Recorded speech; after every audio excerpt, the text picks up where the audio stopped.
But welcome in, guys. Welcome back to our weekly show. How's everyone doing tonight? Doing good. I mean, my camera's clearly low, but besides that, I'm doing great. So why don't we sit do down in my chair? Why don't we do the usual? What's everyone drinking tonight? Why don't we start with Thane? So it was my girlfriend's birthday this week, and there's been a half bottle of wine. So it's a little rough, but we're doing. I had to get it out of the fridge. A little Kim Crawford New Zealand Sauvignon Blanc. Very nice. It's also hot as hell here, so yeah, I luckily live in the nice mountains of Colorado where it's never bad weather. even when it's winter out and it's like 0 degrees out, it's sunny and you're like outside in a t-shirt, like this isn't too bad. But what are you drinking, Super? Oh, you cut out there. I am drinking a whiskey sour, but it has a BB-8 shaped ice cube in it. What is BB-8? I don't even know what that is. What is okay, BB? Well, you just don't just even answer that, Super. Yeah, no, I'm not. Cut the stream. I know what BB-8 is now. Okay, I thought it was. Yeah, I was. I was not putting together Star Wars reference there, and now I kind of want a BB-8 ice cube because that's awesome. Right? All the Star Wars stuff behind me. Oh, is that all Star Wars? I didn't realize every single one. Not of those. all of it. Okay, most of them though. Most of them. Love you, Super. Well, love you, Super. My tattoos say they love you. Yep. And I'm drinking a Manhattan again. It's my go-to. My Manhattans have a lot less vermouth than a lot of people. But yeah, so before we get into today's topic, I just want to go over one thing for anyone who is alpha testing. So they haven't actually announced this yet, but I'm pretty sure I saw Toast make a post in the NDA general chat that said they're moving their Friday test to Thursday. So it looks like we're supposed to be spot testing tomorrow. So yeah, they haven't made an announcement about that, so I wouldn't take it for sure. But yeah, if you're testing, I would bank on tomorrow. What Toast was saying is they're actually celebrating 4th of July on Friday, so they won't be doing that. But yeah, so today's topic, as you can glean from the title, is we're starting a guild. And we're not actually starting a guild. We're all very happy members of the guilds we're in. But we just wanted to phrase the conversation as, okay, so you want to start a guild. You want to be successful in Ashes of Creation. How do you go about that? What are the first steps? And what do you guys think? So say in your mind now, you've decided you're going to start a guild. It's going to be an Ashes of Creation guild. What would you do first personally? The first thing is you gotta make a good guild name, right? You gotta make a good catchy, guild name. Now, catchy. This was discovered, and I think this is the greatest formula ever for like a dwarven RP guild. Oh. It is metal plus item plus group of people. So you could go like iron, hammer, consortium, bronze, mace, cohort. Boom. Okay. We've got the name. It's down. Easy. I mean, that's only if you want to be a dwarf guild. I don't have Tolmar guilds up, you know? Silver Sword Gang. Let's go. Silver Sword Gang. Let's go.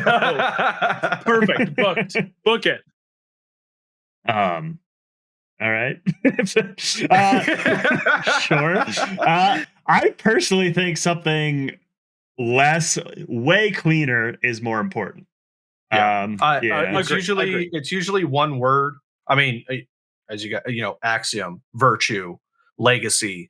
Like these are the ones that, I mean, I was a part of one that was aesthesis, like these quick one word, that kind of portrays the values of the guild, or if the word itself, like if it's like a rooted word or something like that, has like a little bit extra meaning behind it. Just usually that kind of stuff to me like sticks out. Now I've been a part of just like total lulz guilds. Like we were Sesame Street and all of us were named Sesame Street characters, and like, which was a ton of fun. It was a group of friends IRL, and we just were trolling around. But on the serious side of it, that one word that just, really, it's memorable. It punches it home.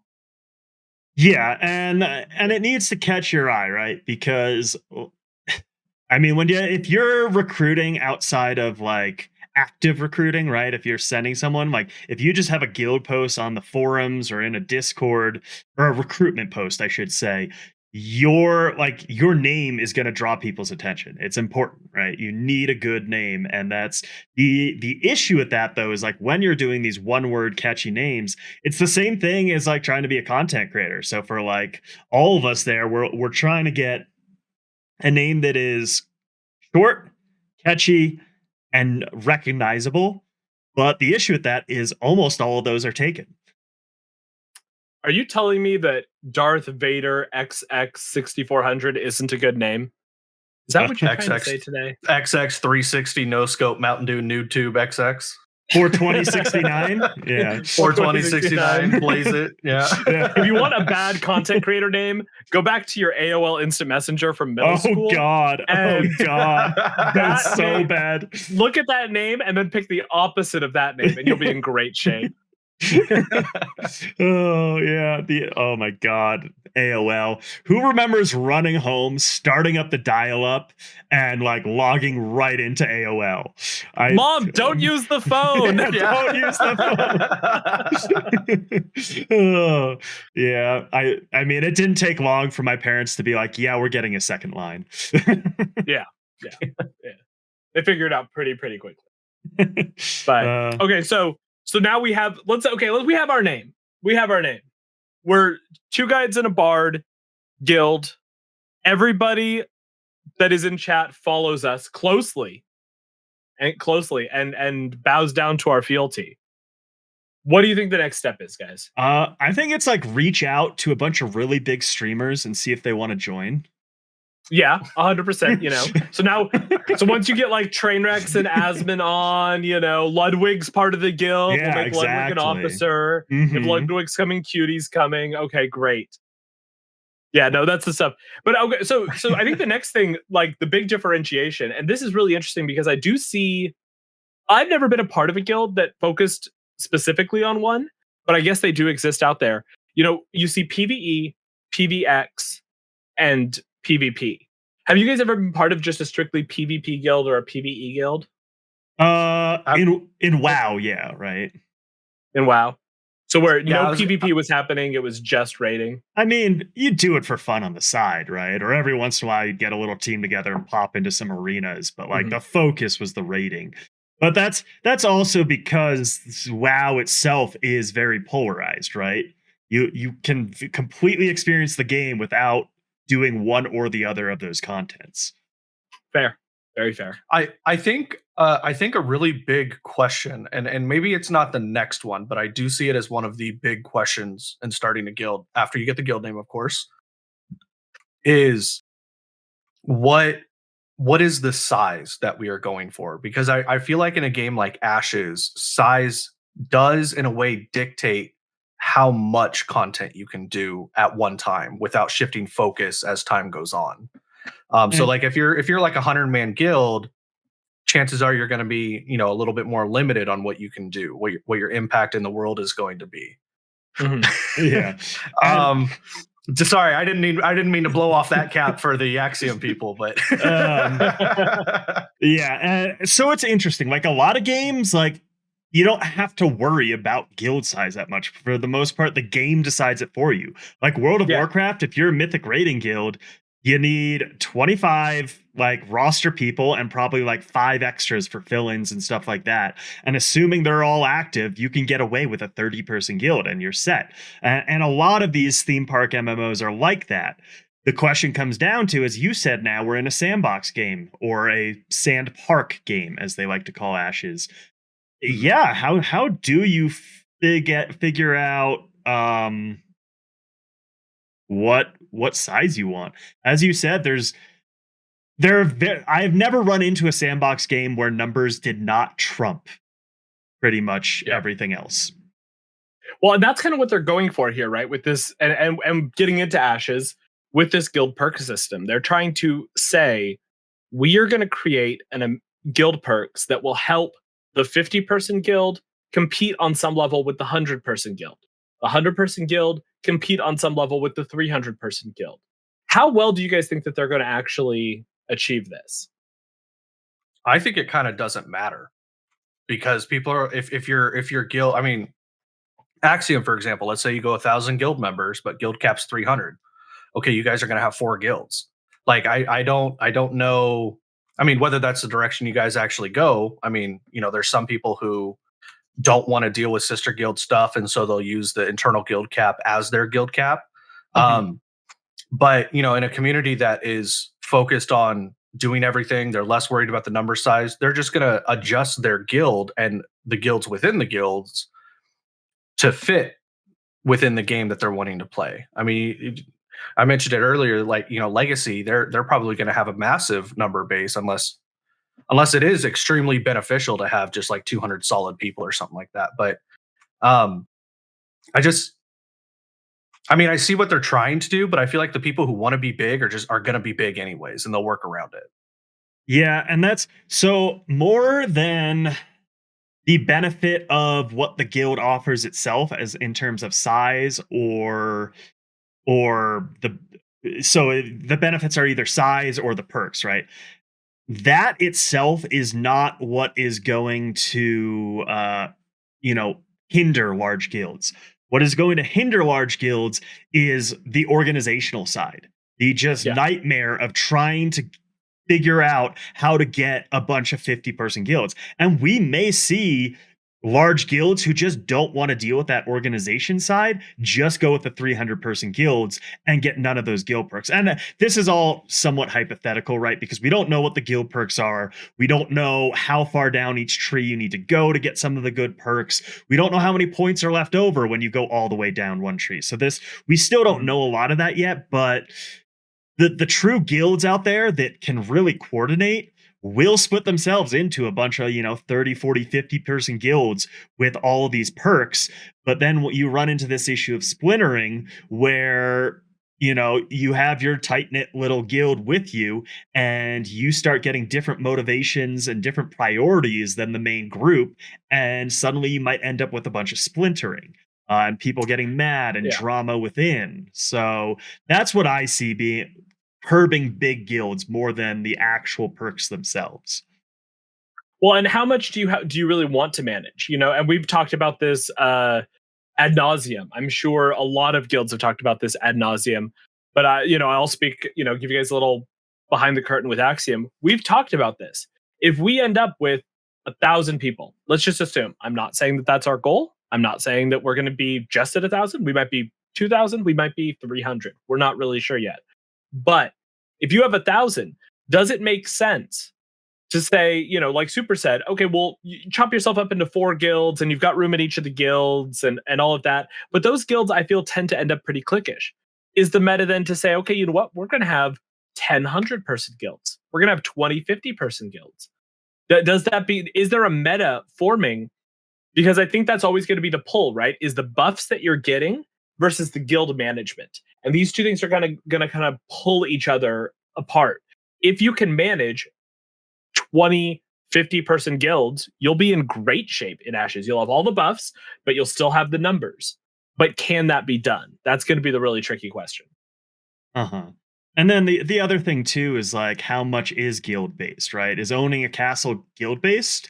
Because then only 50 people get the buff of owning a castle if that guild gets the castle, right? Versus 100%. at that point, you may want some 300-person guilds, and you're like, anyone in the you lose out on these buffs as a 300-person guild, but you do get the buffs of the castle when we take a castle because we're going to put 300 members in that position. That's a really big thing, and I know Super always loves to bring it up, and it's one of my things as well. It's balance and it's choice, right? So are you getting, what buffs are you getting? What benefits are you getting? Because there is a benefit. And the example I always use is when you have a bunch of 50-person guilds, how many people type in /G who wants to run a dungeon? So really, who are you asking there? You're asking 50 people. So you're going to even if there's another 2,000 a part of the overarching guild. Exactly. Yeah. So it then takes, and I think this is not necessarily super awkward. It can be done and it can be done well. I don't know of a specific example, but you're taking all of the communication away from in-game and focusing it on Discord. And while we're all content creators here. We've all got monitors. We got monitors for day. I've got 2 monitors sitting right behind me. You know, it's not an issue for us, but for a lot of average people, for the kid playing on a laptop, for the kid with just a standard computer, Alt Tab, minimize, then get the thing, then go over here, and then do this, and you have to balance around that, like to make sure, hey, when you're asking for a dungeon run, ask in Discord, ask in TeamSpeak, ask in. I'm gonna go back in time because we were talking about dial-up. Mumble, Ventrilo. Oh man, Mumble. So I always remember TeamSpeak and Ventrilo. I always forget about Mumble. Man, that just brought some memories. Everyone ask on MySpace. Ask for dungeon runs on your MySpace group. Well, there's another interesting thing I want to brought up, and this is something that I somewhat do agree with Zillin on. I know that's a controversial topic, but he proposed this issue of where you're going to have a lot more geographical based stuff. So if your guild, regardless of how it's split up, is all a part of one node, then you may just ask in your node chat. Instead of taking it out of game, instead of it being in Discord, you just ask in node chat, and hey, you may like that gives it options to all your allied guilds, anyone in the node that you're allied with. Like, and you know, if there's a guild that no one likes in then that node, then even if they respond to you saying, yeah, we'll come along, you're just like, nah, no thanks, we're full. Definitely, but it does present, and I guess this is kind of the overarching thing here. It does present challenges, and how do we best? So we're making the 2 guys in a bard guild. How do we overcome these challenges? Where do we want to set our line? And so I think the first thing is figure out what you want to do. And I'm not saying specifically whether you want to be PvE, PvP, crafting, or PvX. What content do you want to do in the game? Do you want to take a castle? Do you always want to be taking part in sieges every month? Do you want to be able to dictate some of the control on your server? Like, because in a game this size, there's a very good chance that you know things will be completely out of your control, and your little guild may find yourselves just pigeonholed into a certain thing or certain content, unable to get to some of the major farm zones, paying out the ass for resources you need to progress. Like, and so I think that's the thing to figure out. Where do you want to be, and how much control do you want? Okay, I'm gonna lay it out, because I think that the 3 of us will go around for an hour and a half dancing around the topic before we say a number. And so I want to put the number out there. Okay. Here's how I want to structure the guild. I want a 300 person main guild, and I want a 300 person main guild because I think that creates community, right? I'm part of 2 guys in a bard guild. And here's how I want to structure it, because I know that we'll grow. Because, I mean, when you have 3 guys as good looking as us, I mean, I assume this guild's going to be 80% female. Like, they're just going to come flocking, guys. I'm sorry. It's just is what it is. I know what's going to happen. Everyone's going to be like, those guys are super cool. We've got clout. It happens. I get it. We don't chat. You guys are okay. It's fine. So here's what I then want to do. I want to create a bunch of then sub guilds that have gone into the perks very, very deeply. So the crafting perk, we've maxed that out. We've 100% maxed that out for that guild. And I want to then create a guild that's great with all the PvP buffs. And I want to create one that's great with, whatever other passives are needed and specific. And I want to create a way, and there might be a cooldown between this, so this is something to think about too, but I want to create a way where we keep lines of communication open with all the sub-alt guilds, and I want to make it so that if I'm in the main guild and I want to focus on crafting, I've gotten a lot of gatherables together. I'm going to focus on crafting, and this is going to be the month that I really go hardcore to crafting. I can leave the guild and join this other guild so that I can maximize my crafting. And then when I'm done doing my crafting, I will move back up into the main guild. That's how I want to structure it. So big circle here with small circles here. How many little circles are you talking? What number are you putting this at then? In terms of what is before the number of small circles? How many are in each small circle? So you got 300 in the main. Whatever the amount is that allows us to maximize it. So if there's a crafting tree, however many points you need in that crafting tree, and then the rest of the points into size. because the what I want to accomplish there, and I'm going to use crafting as an example. Yeah. Right, guys, I'm gonna keep coming back to crafting as an example. I want their crafting benefit to be maximized out so they are the most efficient with crafting. And I want to then put the rest into size so that I can get as many people into that guild as possible that would like to do crafting for the main guild. And then it's also kind of an alt guild and things like that. You can throw alts in there. My crafting alt. I'm a blacksmith and I've got somebody who's a smelter. My smelter goes in there so that I can be sure to have enough blacksmithing stuff. Okay, so what is your ideal size then? How many small guilds are you anticipating? I want it based on the number of different branches in the passive tree that fully need to be maxed out. I don't think a PvE max out is necessary there. I don't think you need to put your hardcore raid team in the PvE max out. If they're a good enough raid team, they should be in the main guild. They shouldn't need these buffs. Like 3 or 4, right? We've got some PvP buffs for some world roamers. Maybe that guild is actually not part of your node. They're part of a military node, so they can go bounty hunt when they want to. You've got a crafting guild. They're in whatever economic metro is around. And you've got your main guild, and that's your home. And then one more for whatever, for sandal buffs or whatever Steven decides to put in there. And they wear a lot of sandals. So my concern there is you at that point with say you're looking at about 500 people, you potentially have no control over your fate.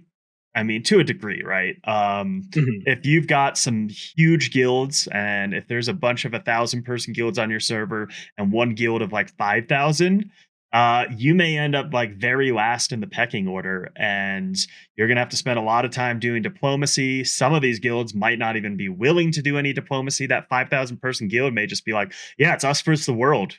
We'll take what we want. And you don't know what server you're going into. So you might just find yourself, in your little corner of the world, unable to really leave it, unable to go get certain resources you need to progress, not really seeing content. Like if you're a 500-person guild and there's 1,000-person guilds on your server, they're probably going to be the ones taking or like having main control over the metropolises, having main control over the castles. Like there's a good chance you may never see that content. And I'm not like, that's fine. If that's your thing, that's just my concern. And part of my thing with this game, and this is my philosophy on finding a guild, is I want to experience everything this game has to offer. So I may want to make sure that I'm in a guild that is large enough to not get locked out of any of that. How many people does that take? And I don't think we know the answer yet. I think we have to see because of how freaking massive this game is, how many servers there are, how hard it is to organize a guild of that size. I think there's a lot of questions that we don't for sure know yet, but I am thinking that number is going to be between 800 and 1,000 to guarantee you'll at least have some clout on a server. That's so I want to throw something back. Sure. And I know Super's like, I can see in Super's eyes that he's ready to just fire off some answers here. But I want to throw something back at you real quick, Bard. Sure. So if you have 1,000 people and you've got a bunch of guilds, let's say you have 4 250-person guilds for the sake of easy numbers. That sounds like you're in your own alliance. And that'll be great for communication because you have alliance chat and it's just within your alliance. Do you think that then you are closed off from a lot more further diplomacy because you're not in an alliance with other different thinking people? So I guess my point is, and I've seen it in games like Eve, where small guilds are forced to be in an alliance anyway to compete. And it's a 300-person guild being forced into an alliance with a couple 1,000-person guilds. And they basically have 300 people just don't really have much control or say on what's happening to them between who they're fighting, between any of this stuff. You're just in the alliance, and that's kind of what you have to do. And so I think it depends what we see forming overall, what the meta becomes. Where if 1,000-person guild is large enough to be an us versus them thing, then you are closing yourself off. Versus if 1,000-person guild is somewhere in the middle, you're going to be able to work with a bunch of smaller guilds who still want to look up to someone with numbers that can help them from being locked out of the content, as I'm saying. Okay, fair point. I want to hear Super, but I want to point out Bardic was not brave enough to give us a number. Super, give me a number. How many Wait, I people are we gave a getting this guild? number.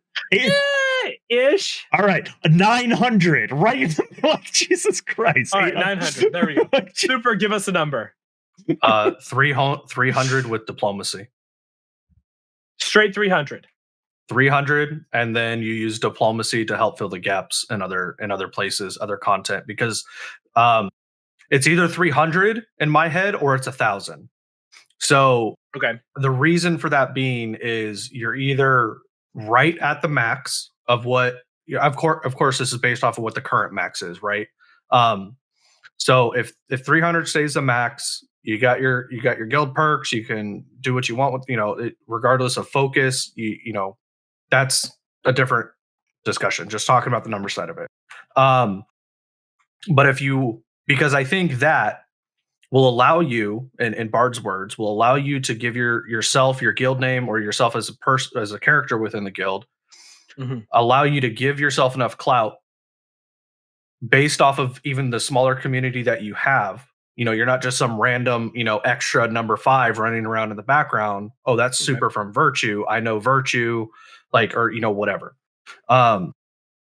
So that allows you to focus on, if you want to be the guild that is just dominates the waterways, you want to be the badass Navy guild, and maybe 150, 200 of those 300 members are hard focused in that. They love doing that. But then if that changes, it's like, okay, we can go do the PvE stuff for a little bit. And then the people who want to be a part of the community but don't necessarily want to be, hardcoring that specific thing, that's where the diplomacy comes in. Hey, we have 50, hey, Axiom, Virtue has 50 people over here. If we're on the same server, of course, so we have 50 people over here who are really fucking good at PvP. They want to go hard. They want to go in. Can we work something out to where, we take some of your Navy people, not like exchange guild members, but just take. Watch this. We're just gonna enjoy this here for a moment. Hold on. Where's your cloth? You're supposed to have a cloth on your arm, your forearm. My girlfriend is a bad server, guys. She is not restaurant industry. Yo, that hand's about to slap you instead of pour you a drink. Correct. That's great. And so kind of using the diplomacy to be like, and again, not exchanging of guild members, but like, hey, we got 50 people. They're going to still have the Virtue tag, but like they can come over and do some like PvP stuff with you guys. And if you have PvE, so there's room for negotiation and diplomacy there. But if you want the Axiom tag to do absolutely everything, the number in my head is no less than 1,000.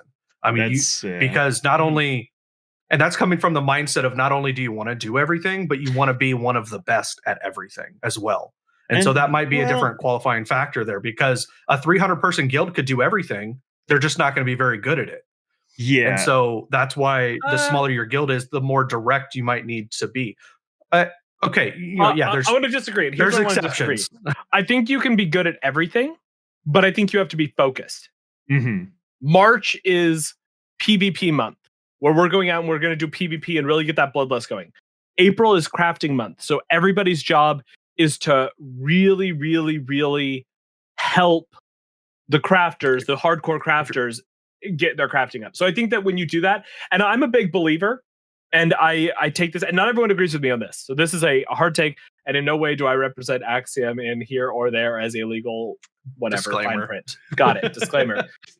I truly believe that we could do something, and I want to create the culture of doing something where Bardic's like, hey, I want to go ride the high seas and destroy some naval caravans. Great. It's not really my thing, but I am going to then give it my all, because I want Bard to experience the stuff that he wants to experience. And then I'm going to say, hey, Bard, I really want to go just absolutely grind this dungeon and really get it, because my legendary's at the end of that dungeon. And Bardic's like, okay, Fane, help me with the ship thing. Great, I'm going to go help him with that thing. And then Super's over there like, guys, I want my tavern to look really cool so I can play TCGs, and we're like, great, let's go make TCGs, and we go play and really get the hype going for Super Tavern. Like this thing it's kind of a push pull. It's a give and take where you can do what you want, but not everything is doing what you want. The other thing I want to bring up against Bard's point, because Super, you and I seem like we're on a similar page. Smaller guild, good culture, good community. Everybody knows everybody. Bardics are our big checkmate Team Legacy guy. Zerg all the things. 1,000 people in a game like this is so different than like that size, and like that is a tenth. That is a tenth of the server. That is no massive. active players. A tenth of the concurrent server. That's only 2% You're not of the going to actual have 10,000 people on at a time. Fair. And I want to point this out. So I did the math out. At a 300 person guild, you are 0.6% of the population. So you're saying, oh, people will know Virtue. People will know my name and Virtue. Maybe in your small part of the world, but at 50,000 people, no one's gonna know who the fuck Virtue is if you're only a 300% guild. That is a fair point, but to argue that point, people in fucking China don't know who the fuck I am. Like, I am known within my cul-de-sac, and like I am known within like. So I see what you're saying, yeah, and but the internet will allow that to spread a little bit faster. I mean, look at Facebook. That's how we know people from the other side of the world and all of this other stuff. But no, it's super weird. I understand. I'm big in China. I bet you are. I bet you are. Yeah, I mean, I didn't know if that was a dick joke or not, but I think it was. I think it was a couple of different jokes all rolled into one. Oh man, but yeah, I mean, I guess I'm still holding my judgment for when we get in and get a feel of the game. I'm just thinking with 50,000 concurrent players, like 300 people is next to nothing. And the other issue is at that point with only 300 people, how much do you enforce certain amounts of dedication to the guild? How active do you have to be to remain within the guild? So I think the larger your number grows, the less enforcement capability you have. And so the approach at any level, in my opinion, whether you have a 10-person guild or a 3,000-person guild, the approach at any level needs to be, we want to try to cultivate this culture of, help out the guild where you can. And I think that there are enough players out there that do have that mindset. Honestly, the people that I've come across throughout gaming, most of them are willing to put group or community or guild or raid team or whatever first. Now, for me, that might be a little anecdotal because at a certain, don't know how to say this without sounding like a pretentious ass, but at a certain skill level, people start to understand why that's important. If I hate to break it to you, if you're running around and you think you're hot shit and you don't understand the importance of community, you're probably not as hot shit as you actually think you are. Mm-hmm. And because a lot of times there is a lot to benefit from a good community, regardless of size. Yes. And so I don't think necessarily a guild should necessarily be forcing, like, hey, to be in this guild, you have to donate 50 stone a week and 100 iron ore a week, and like these, essentially guild tax rates or whatever.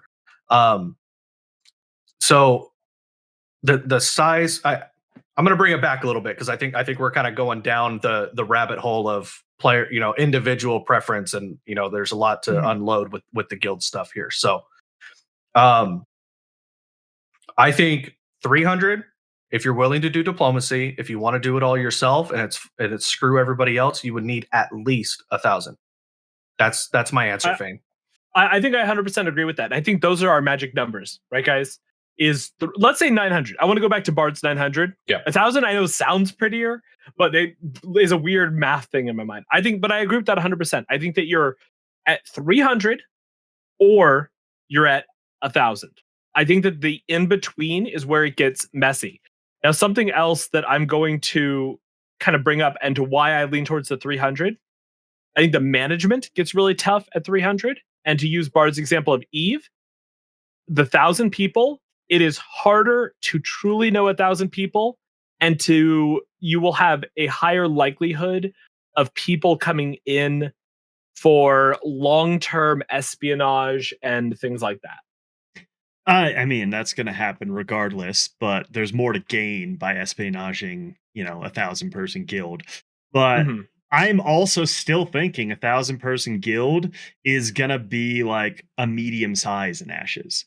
As I said, when you're looking at 50,000 people on a server, there's going to be probably 10 to 20,000-person guilds, a bunch of like a shitload of 300-person guilds, and then a couple like 5,000-person guilds.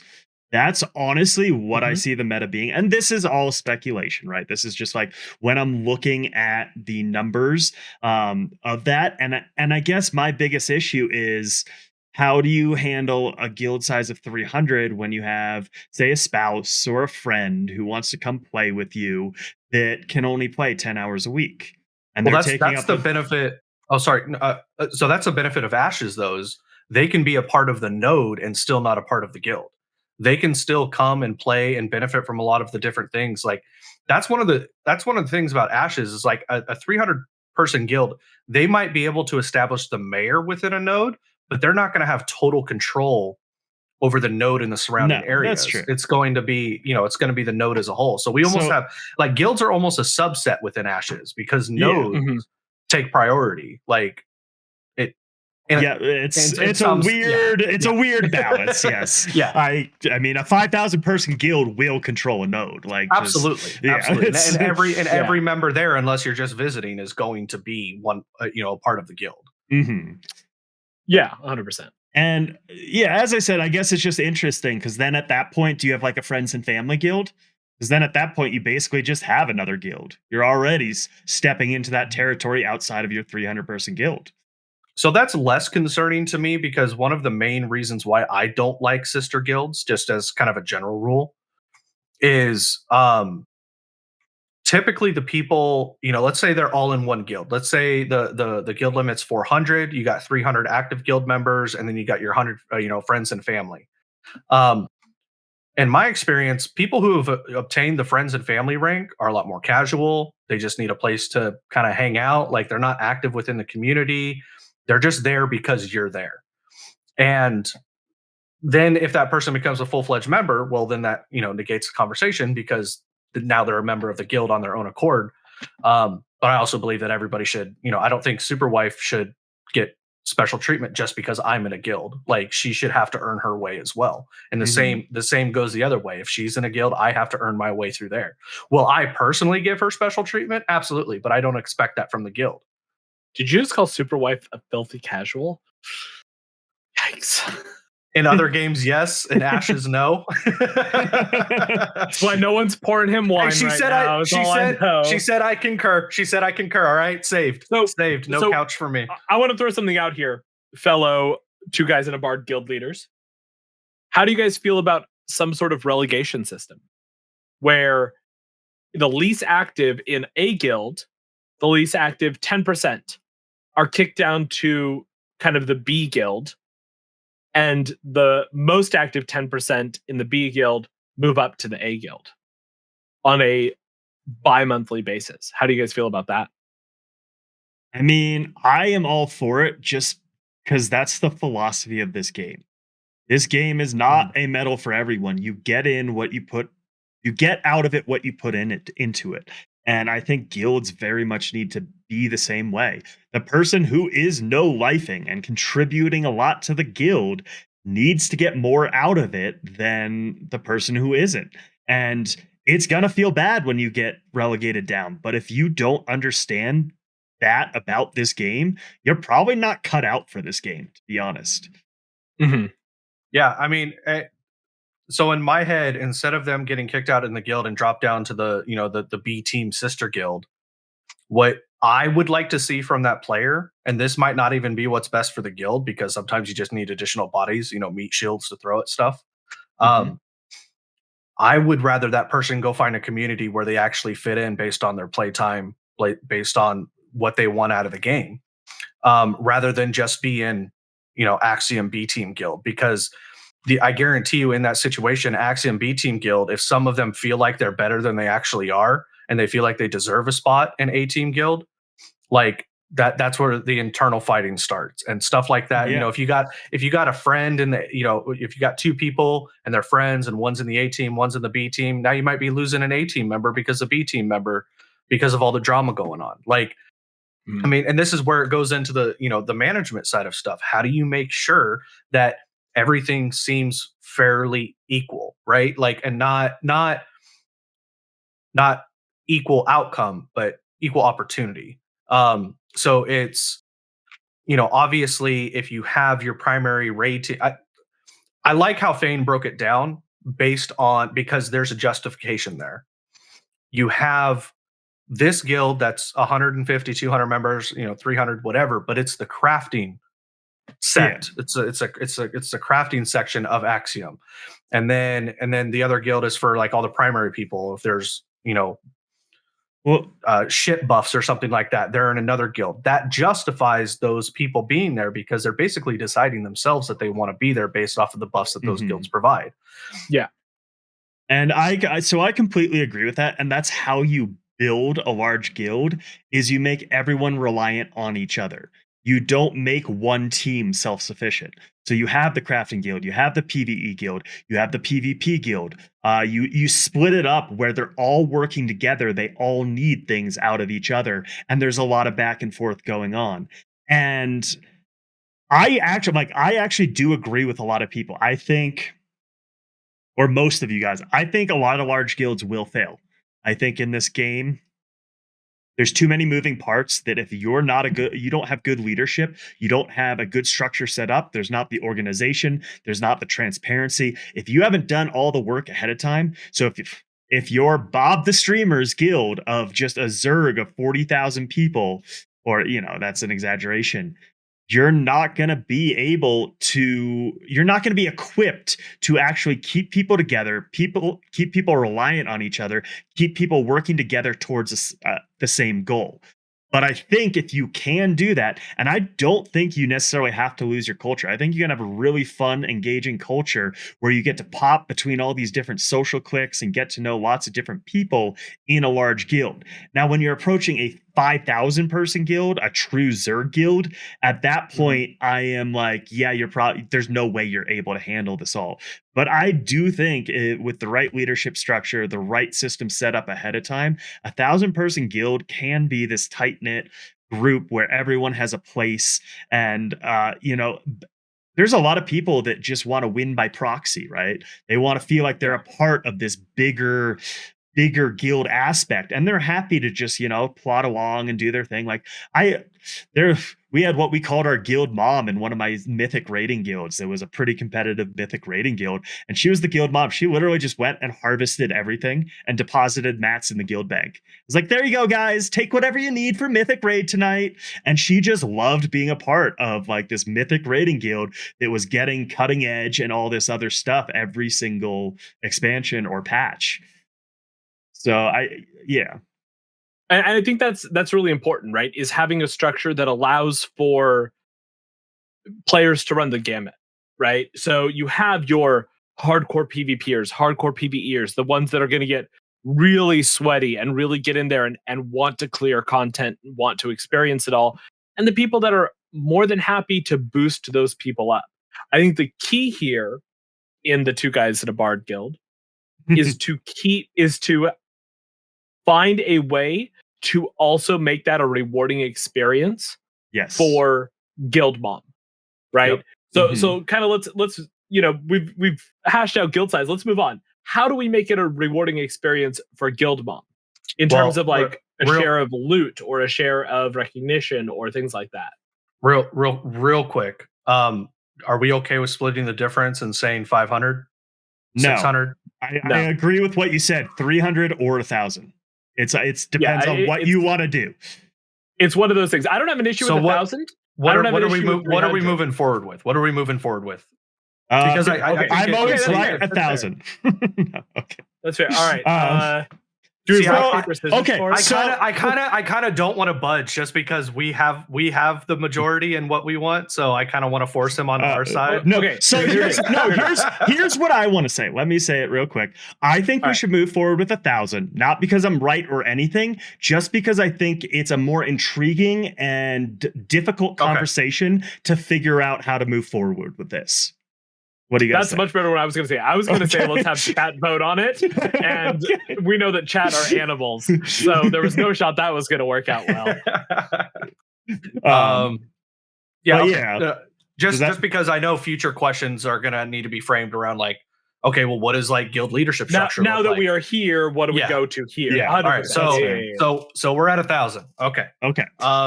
So yeah, back to the question: how do you make it an engaging experience where everyone feels valued? Those that can put in a lot of time, those that can't. How are we doing this? From a leadership perspective, I think you have to be very keen on cliques being formed, and not just like, oh, these, this group of like 10 people are really good friends. It's different if those 10 people are really good friends and they're in like, let's say, just the Discord, like the guild Discord or whatever, and they're chatting, hanging out.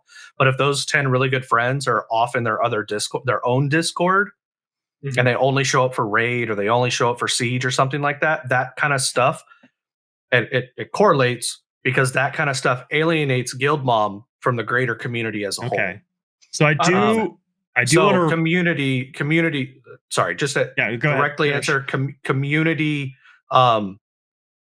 Creating a space where even guild mom can be important within the community side of stuff, even if she's Yeah. not the Mhm. best raider or whatever. And I do want to refute that a little bit. I don't disagree with you like fully, but I would say I think cliques are also good to a degree. People want to get these really close friends that they enjoy playing with and play with them. So Mhm. yes, it's okay to have that, but present a lot of options for these different cliques to interact and mingle and get outside of their just one group and do things as a guild, like, have fun nights that aren't just about progress, right? I think that it can be a good way to get guild mom involved, and like honestly just accolades kind of deal, like be like, hey guys, guild mom did this for us, make sure to go out of your way to thank her. Like She something just passed 10,000 lumber donated. Yeah. We've got the record. Like, let's appreciate this for a second and figure out what we can give as a community in return. Mm-hmm. So I'll tell you guys this, and this is a personal story. So I, being the weird one here, even though Super said I wasn't crazy last episode, guys, go back on YouTube and watch where Super says I'm not crazy. I lied. That video isn't posted yet. It'll be posted on Friday. All right, post it on Friday, guys. You're still crazy till Friday. Perfect. So I never did the WoW thing, right? I never did the WoW thing until Shadowlands, and the only reason I did the WoW thing in Shadowlands was because I was playing with this gaming community, Axiom. All right. And there a situation came up, and I do not blame anyone in the situation. I do not harbor ill will to anyone in the situation or negative feelings. But a situation came up where we were raiding. We were moving from normal to heroic raiding as a group. And there was a very specific group of, say, 7 rotating people that were running mythic keys. Now, even a couple times when I tried to get in, I would be in a voice channel in Discord and they would all come in as they're getting ready to run their mythic key. And they're like, oh, we're going to run a mythic key. Oh, we need a healer. I was playing a healer at the time. They said, you know what? Let's wait for so-and-so because they're a really good healer for this mythic raid or this mythic week. And I will say that the experience as a player, I definitely felt like I was a little left out. I felt like there was a little bit of content. Now I just sort of said, okay, I ran some Mythic Plus. I did it. It was fine. It was tough. I get the trial. It's not really my thing, but it definitely feels bad. So when we talk about cliques, and I'm 100% agreeing with Super here, you talk about cliques that are just always off doing their own thing. It's like the 6 of us group up and do whatever until we need more people to accomplish our goals. So how, and there's a good question, is how do we also, this is rolled in with the accolades that Bart's talking about, the recognition for the people that aren't doing the progression stuff. How do you truly reward people and make people feel included? And how do you prevent these cliques from forming? So if we're talking generally. And again, it's not about making sure the cliques don't form. It's about making sure the cliques don't basically hide from the guild unless they're getting something from the guild. Um, and you know that, I mean, a lot of that, in my opinion, speaks to the big guild culture idea. I mean, if you know, if nobody really cares that that's happening, then it's just going to happen even more. Um, and the solution isn't to, you know, you no nobody can enforce this with it's not enforceable to say, hey, you can't go to another Discord. You have to be in our Discord when you play. That's not legitimately enforceable. Um, without losing that member. Like that's just that like that's just not realistic. I think Bard had a good point, making sure that you have really good guild incentives to do things with the guild. And by incentives, I mean like the events, the tavern nights, the hey, the progression group, because again, there's the difference between, you know, you got to do stuff that the hardcore people want to do.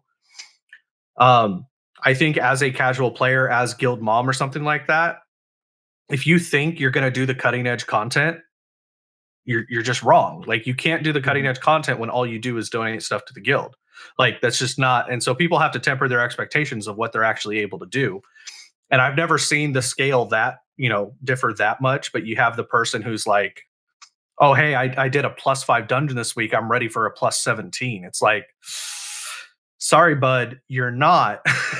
But when this +20 group gets done with what they're doing, they're willing to come. Because basically, what we did in that situation that you talked about, um, because I've been on the other side of it and being the tank in the group and seeing other people get left out, I didn't want that to be the case. But at the same time, I knew that whether it be gear or skill, they couldn't do the level of dungeon that we were doing. I'm not saying that that was you. I'm just another example here. Yeah.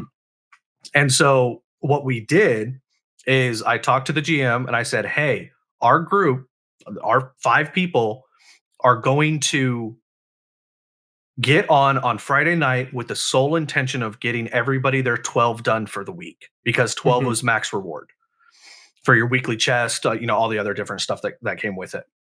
And so every Friday night, anybody who wanted to get their 12 done, they could come in. We would splinter our group up, or we would drop one person. If they were a hard carry, we would drop one person from our group, have them come in and hard carry them through a 12. And that was no problem with us. And then Guild Mom was able to get, you know, the additional bonus for the week. And but you need that click to be able to do that. So, you know, to what Bart's saying, you don't want to deter the click, but you want to try to I mean, the hope would be is that there's, not to pat myself on the back, the hope would be is that there would be somebody within the group that would have my mindset and say, hey, let's try to do something that also helps the guild. But I think that that speaks to the overall guild culture as a whole. I mean, as the top end of the group, as the top end of the guild rises, the bottom end should rise as well. If it's just the top going up and up and up and up and leaving everybody behind, like that's not a community I personally want to be a part of. Like that's just not, whether it be gaming related or real life. Like I understand that some people are just going to be better than me at certain things, but as they get more gear and they get more experience, even if it's just teaching me something, like that helps make me better. And that's the thing as well. And that's why we're having this discussion here. That's why Axiom has had similar discussions many times for many hours. I'm sure Virtue is on the same page. The point right now is we can't enforce don't go into your private Discord and play there, but we can say we would prefer if you when you're playing, you play in our Discord. Here are the reasons. Here's what it does for the guild culture. Here's how it hurts the guild culture. If this is something you want to be a part of, we get it. You don't necessarily like every single person in this guild. There's nothing wrong with that, but we still want to promote why we're playing this game. Everyone is included. We want to maintain this culture. And if you want to be elitist and this isn't an elitist guild, then I mean, we're not going to tell you you can't do this. We're going to encourage something, but hey, maybe this guild isn't for you then. Yeah. Well, and that goes back to what I was saying about, the person leaving Axiom A to go to Axiom B. Like, if that person is going to have more fun in a different community, public service announcement to anybody watching this who isn't a part of a guild yet, find a guild that fits what you want out of the game. Yes. I guarantee you, if it's not already out there, it will be created either on the day that it launches, a little bit before, or a little bit after. Hold out. If you cannot find something that fits exactly what you want, just wait. It will be created eventually. Straight up, if you want to be an asshole troll and all you want to do is run around and gang people for 24 hours a day and you don't care about the repercussions, you don't care about any of that, black sales. You will. I mean, black sales exist. You Right. can do It's that. already there. No, and I've actually had some conversations with the leader of Black Sales, and they do want to go into a pirated thing, but my understanding is they actually do want to have fun with it, make sure everyone they're attacking does understand they're not just trying to be dicks. That's just like the role they're playing, and they're fine with people coming after them, but they're not trying to just straight be toxic. So I will say, like, we're ragging on Black Sales here, but I do want to make sure like they are good guys for overall. Well, it's not ragging if it's true. Like Yes. if that's their goal within the game, that's not ragging. Like, Yeah, and then, I mean, and that's the fun of a sandbox, right? You're allowed Right. to do whatever, and you have to deal with the repercussions. What were we talking about before we got derailed again? So I think one of the ways that it can happen is if you have a good leadership structure that understands and sees these things being formed. Like one of the things that can be done is, hey, Super, grab Bard and Fane. You know, I'm a tank, Bard's a Bard, and Fane's a healer. Grab Bard and Fane, and see if you guys can get like a little, another group running, and then question: do I get DKP for this? No. Wait, why not? I'm helping the not? guild. Is this not built into the DKP system? Yeah. Super, come on. Super, Come on. He's so unhappy with me right now. No, I'm not unhappy. I'm just not answering. Okay. Go Do ahead. you want to jump right into Whelp's that then? left Do you want side to jump into handle- looting? No, baby. No, that's mean, gonna be we'll get there. We'll get there. Yeah.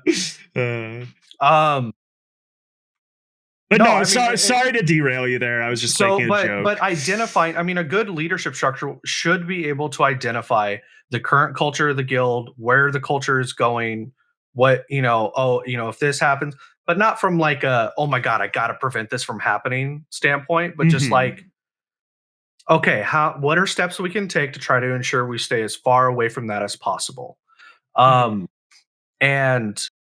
I think one of the things, like I was saying, that can be done. Super, grab, some officer comes down and says, Super, grab Bard and Fane and see if, this person was asking, hey, can I, I'm wanting to do a little bit more harder content. I want to see if I got the chops. Okay, well, Super, Bard and Fane have a group every Thursday. Go run with them, see if they can get you in, blah, blah. Like, it's just there. The answer to the question is there is no answer to the question. There are just steps that can be taken to try to mitigate it. Yeah, and There is here's the no idea, right? Clear answer. It's the carrot on the stick versus saying don't do this or this isn't allowed. So give things that are like, oh, if you do this, if you step outside of your clique, outside of your comfort zone, if you take these newer people on it, you get a benefit. And there's a lot of ways to structure that. The joke about DKP for that, like, it was a joke, but honestly, like, yeah, hey, like a DKP system encourages you to do things like that because you're not necessarily just straight progressing your character, but you are progressing and helping the guild with a certain function, and you are getting rewarded for that. So, yeah, I think it is an idea of, yeah, it's like your dog or a kid. Don't say, don't do this. Say, you can do this, or you can do this and get a benefit. So. Well, and then and this is kind of what to what Truth was saying. Leaders as professionals are essentially icebreaker accommodators. Like if you recruit somebody in the guild, like Fane, you recruit somebody into Axiom, and you hear them talk for like 10 minutes, and you're like, "Yo, this dude and Bard are gonna click." I mean, exactly what happened with this show. I didn't really know you before this. You didn't know me before this, but we both knew Bard. And Bard was like, yo, us three, like, we're gonna be able to talk on in for hours. Like this will be something good. So like a good leadership will be able to do something like that and try to help incorporate everybody. And to what you're saying, Bard, you know, the carrot on the stick versus the whip on the ass. It's trying to incentivize versus force. You know, it's, and I think that that's important within literally any community. Like if you start pulling out the whip, people are eventually going to turn around and either try to take it from you, or they're just no longer going to stand in front of the whip, aka leave the guild. So it's a hard question. Like I said, I don't think it has actually has an answer. I think it just has things that can be done to help deter from. I think the point that we've all come to here is set up your guild structure ahead of time and have systems in place to not basically encourage proper behavior and proper culture. So I guess we've talked about this enough. Let's move on to basically the next topic, and it's kind of related, is how do you set up your guild leadership? Does it make sense to having someone in leadership? And you don't necessarily need to declare their role to the public as this, but maybe there's a leadership role that is guild, I don't know, guild socialness. I don't know what to call it here, but someone like a facilitator. Yeah, someone like who's in charge of like pulling other people aside that are pretty active in the guild and saying, hey man, would you be willing to do this? Or getting to know different, in charge of getting to know people and then just trying to mix and match people together. It's the guild morale officer. Okay, there you go. I like that title. And especially in a 1,000-person guild, right? I think that should be a role. I very much think that person. It is in a 300-person guild. Yeah. That's the purpose. Is that person exists in a 300-person guild? In a 300-person guild, maybe actually the guild finds their own way of getting that. I think in a 1,000-person guild, that's an 8-person. It's a officer with 7 people working underneath them who need to be on at all different times of the day and find these other people. And once again, now we're getting into the nitpicky of why I was against Bard's 1,000-person guild, and I'm right, essentially. Well, as I said, if you don't want to get locked out of content, I think we all agree that you need 1,000 people.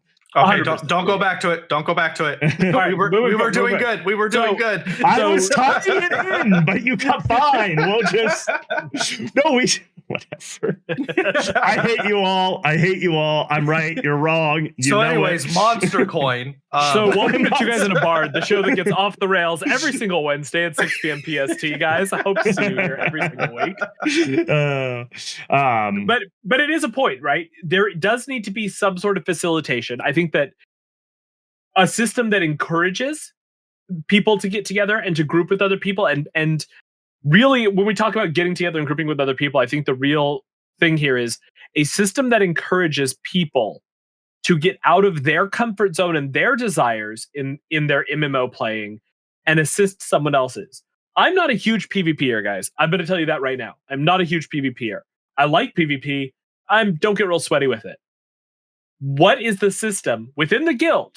Let's assume the game won't provide it. What is the system within the guild that makes it so that when Bardic says, hey, I want to go kill some corrupted players, Fane is like, I'm on board. And whiskey cannot be the system within the guild that makes that happen. It has to be something totally different. Are you sure? It can be both. I mean, that'll work for me, but how do we get super along, you know? I mean, so, whiskey sour, I mean, it would work. Yeah, let's go. So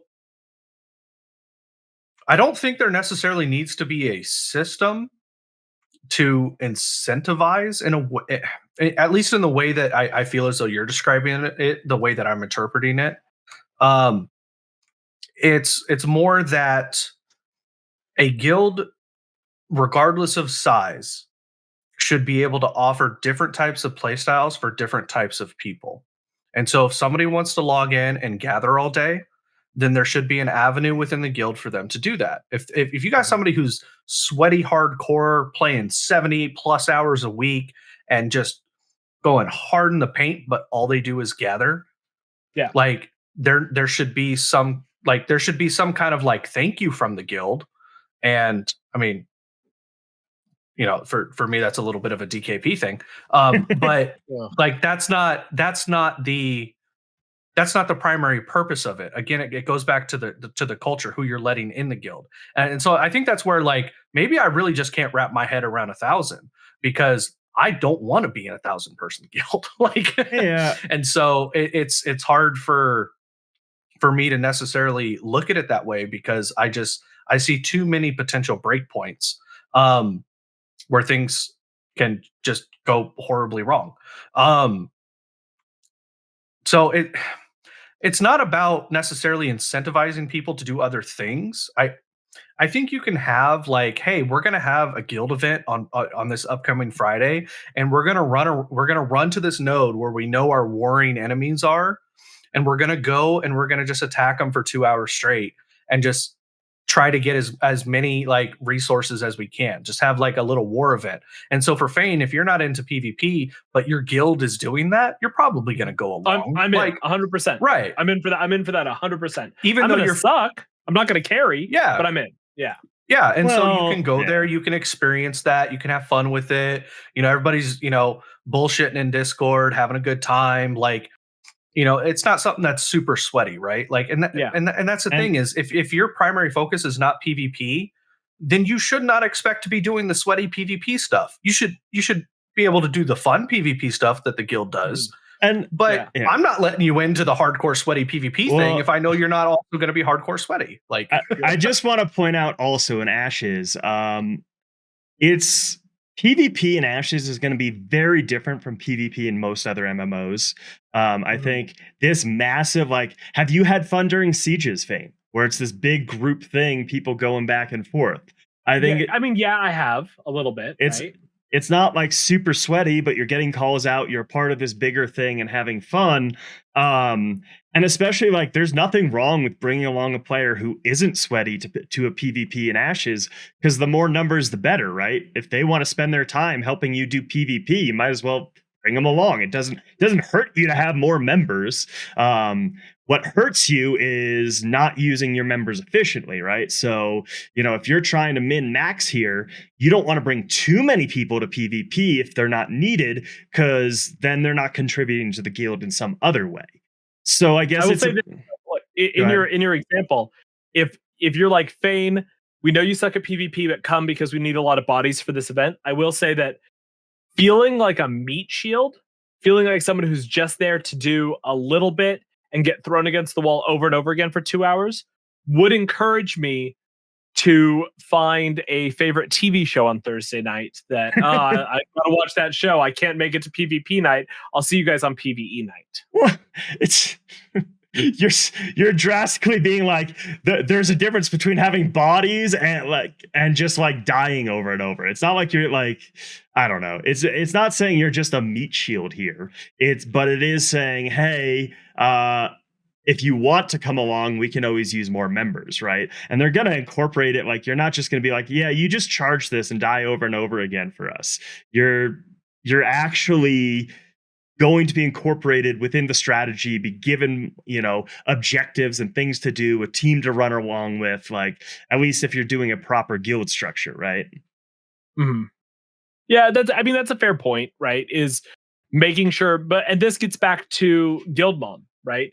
Making sure people's attendance is meaningful, them coming is meaningful, and making sure that there is a reason and that it's impactful for them, right? So not discouraging someone from coming to a raid, not discouraging someone from coming to a caravan night, really making sure that they feel like they're part of the team.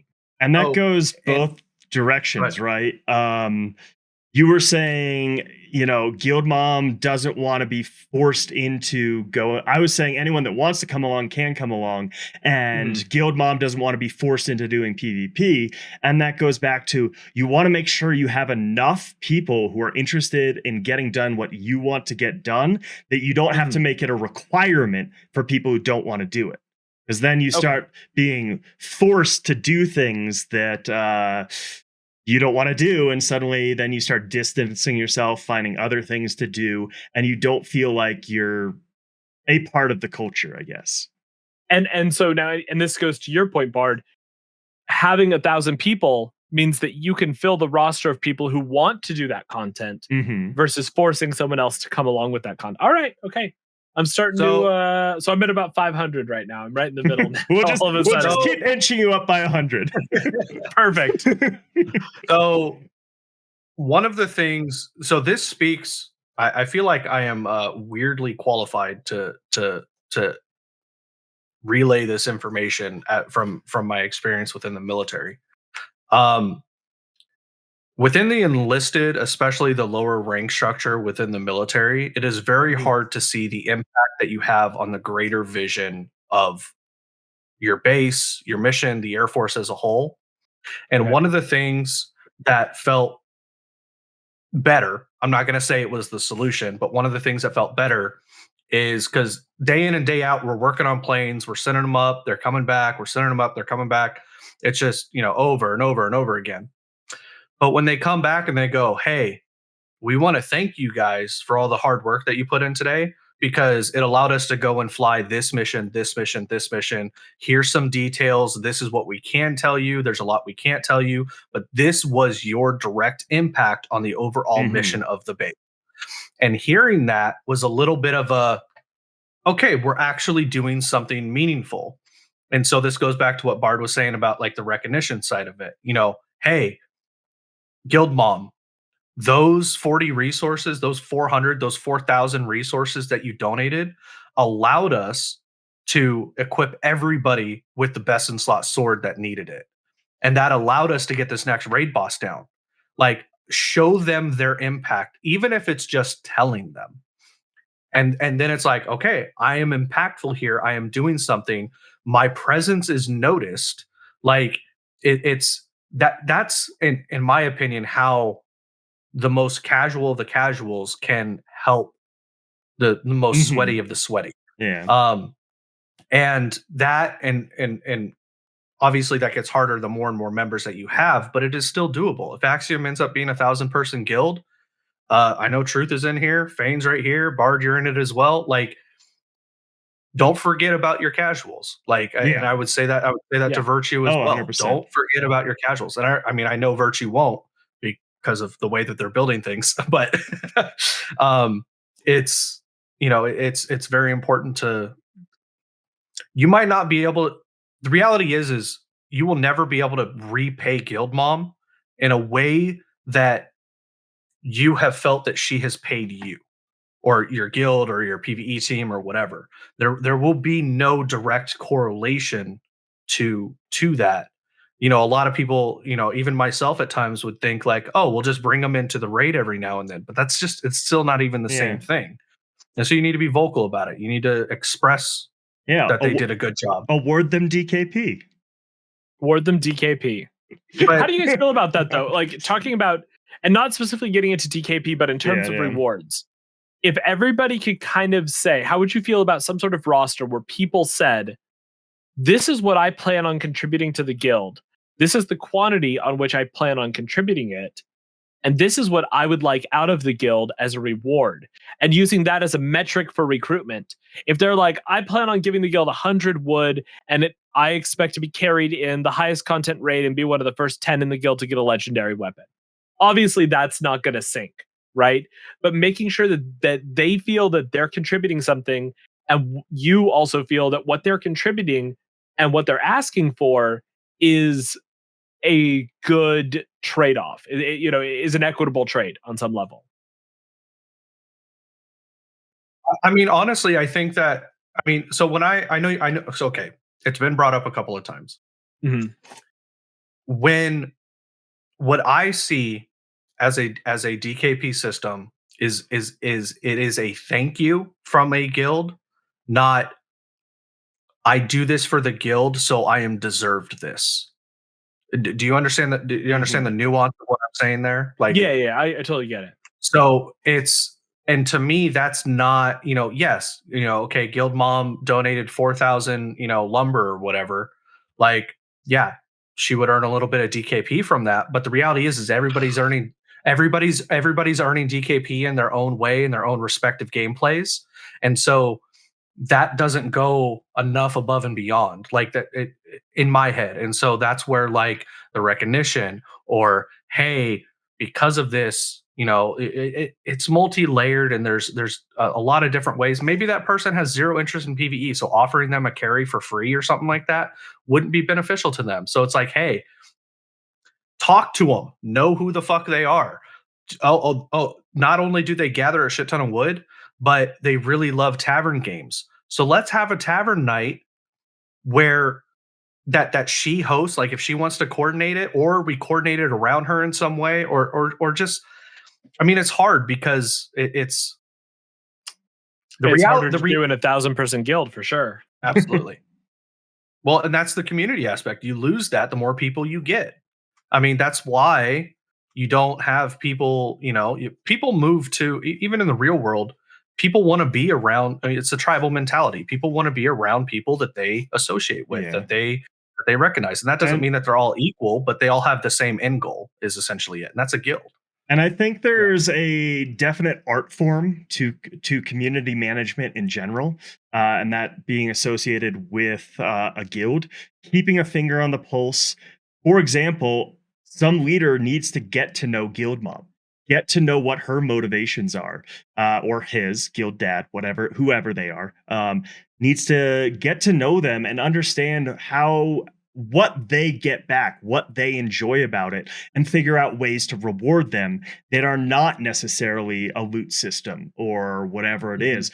Figure out, and that's an important job to do overall. Anyone who is contributing a lot to the guild, get to know them. And this goes back to what we were saying before with someone who's, also, in charge of I forget what you called it, but in charge of like introducing people to each other.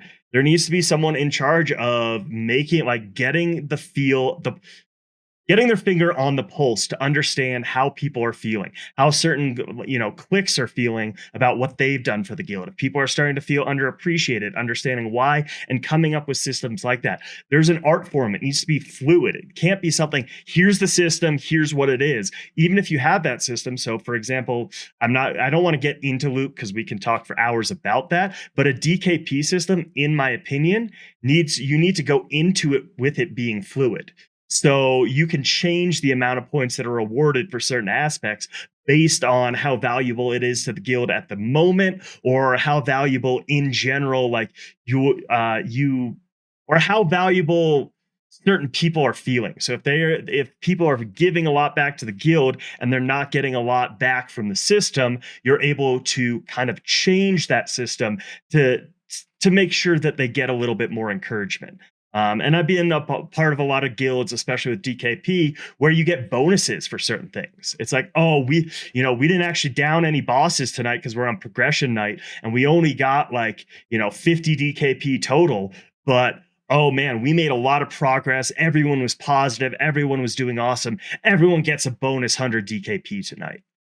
So that kind of thing of just keeping it fluid, but then you're also running into the issue of accountability, and now you're back into the issue of it being just kind of up to a person's choice of when people are getting DKP. Well, and going into this, and I know we don't want to get too far into it, but I know we've been circling around it all night, so we're probably just going to get into it. Yeah. We're avoiding it so long, it's going to extend the podcast to like 3 hours. No, we will cut it off. Maybe we will cut it off at some point, guys. But so one of the issues, that's one of the issues I have with a DKP system, is that it is relatively subjective. So let's say you're running dungeons, 8-person dungeons with one of the officers, and you're like, let's bring the officer along because if we do really good, he'll just throw us some extra DKP. And how do you measure that? The other issue I have with the DKP system is that on some level, it ends up taking an extraordinary amount of time for the officers in the guild who are sacrificing personal playtime and an inordinate amount of personal playtime to actually track this in a spreadsheet, in a Google Doc, with a Discord bot, things like that. And that's what I have against DKP too.